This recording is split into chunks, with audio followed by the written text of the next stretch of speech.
Assalamualaikum all my viewers. I welcome to my channel Learn English with Inayat.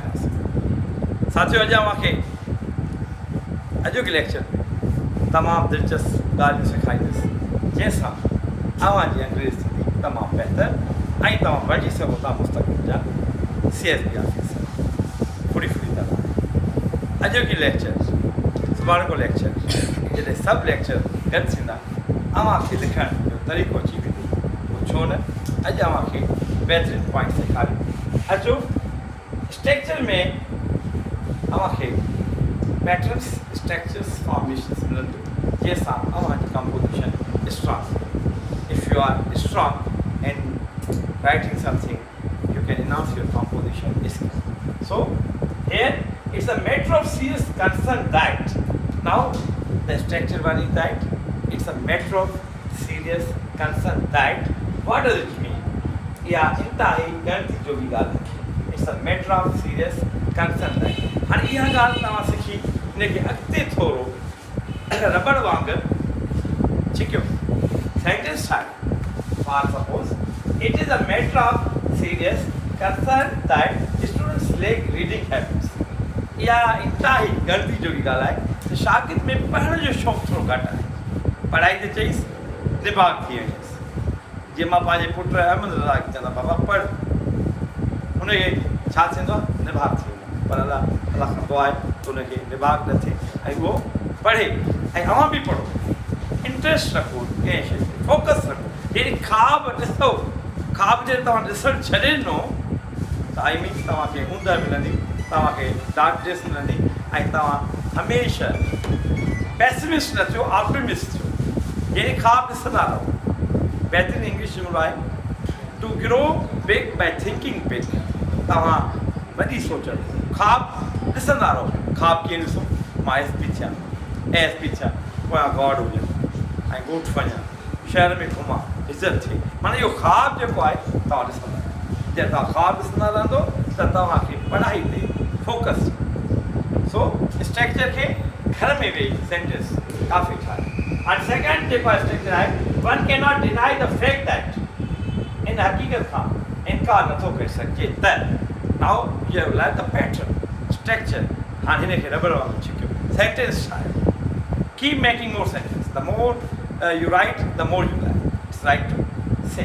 It's apt to say that when you focus on your skill or your dream, then you'll be able to understand.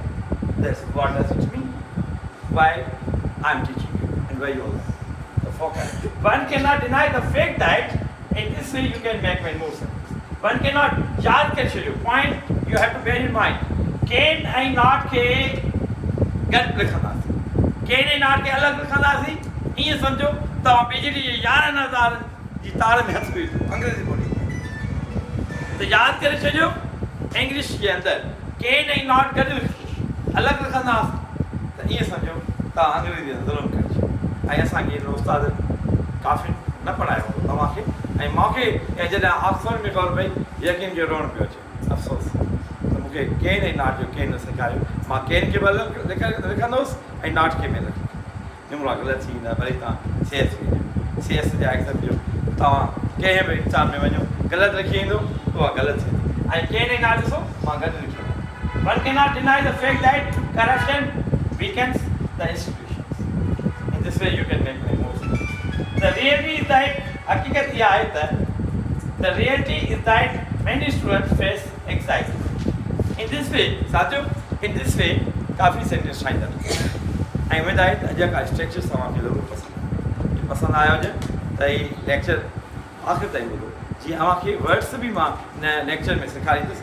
अचो त अव्हांखे words cranky strange eccentric it's a cranky idea. Strange जो ठेको जो खयों तव्हां छॾिजो नओं लफ़्ज़ सिखो नई शयूं सिखो नओं वर्ड सिखो पंहिंजी पर्सनैलिटी खे इनहांस कयो उहा पढ़ण सां रीडिंग सां।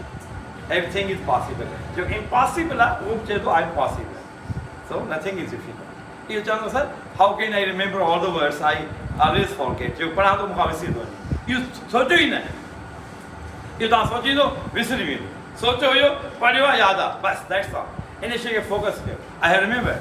I can speak English. I can talk, I can write, I can do. That's your focus. Second आहे क्रेज़. यादि करे छॾियो कंहिं फीलिंग सां तव्हां भरियल आहियो. जीअं बाल्टी पाणी सां भरियल आहे त असां चवंदा आहियूं bucket is full of the full with न चवंदासीं, फुल ऑफ द वाटर. पर जेके तव्हांजा ख़्यालात भरियल आहिनि किन सां, किचिरे सां, परेशानी सां, उते त बाल्टी त कोन आयो जो फुल ऑफ यूज़ कयो. उते तव्हां क्रेज़ यूज़ कयो. He was craze with fear. अदा इहो ख़ौफ़ सां भरियल हो. ऐं हिते जॾहिं कंहिं इमोशन सां त असां हुते क्रेज़ यूज़ कंदासीं ऐं विथ यूज़ कंदासीं. क्रेज़ सिफ़त आहे कॉवर्डली माना डिॼणो. Why you are craze, why you are cowardly person. हाणे हिते एल आहे सिफ़त अथव हिते यादि करे छॾियो. क्रेविंग सां फॉर पवंदो. फॉर समथिंग या टू डू समथिंग. वॾी ख़्वाहिश ऐं स्ट्रॉन्ग डिज़ायर. वॾी ख़्वाहिश. She has craving to help the poor.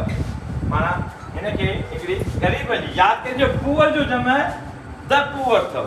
Poors न आहे, एस न आहे, द पुअर. रिच जो जमा द रिच अथव. रिचिस न आहे, एस में नाल सां तव्हां पढ़िया त जमा थींदो पर द सां बि जमा थींदो आहे. The poor. The best day value page थी करे. ही जेको आहे डेफरेंस. ये डिफरेंस हूंदो ही डेफरेंस माना इज़त शान. द विमेन वन वेल्स इन डेफरेंस. औरतूं जे पर्दे में हूंदियूं न उनजी इज़त हूंदी आहे, उहे शान में हूंदी आहे. बेपर्दगी अल्लाह खे पसंदि न आहे. We can use this is derogatory means insulting. It is a derogatory remark. बेइज्जती वारो रिमार्क. साथियों अॼु मूंखे ज़रूरु पसंदि आहे. महिरबानी करे मुंहिंजे चैनल लर्न इंग्लिश विथ इनायत नासिर खे सब्सक्राइब कयो त जीअं ईंदड़ वीडियो मूंखे मिलनि. अव्हां जो ई फ़ाइदो आहे, अव्हां जे लाइ अहम आहे. महिरबानी करे सब्सक्राइब कयो. Thank U. Wish all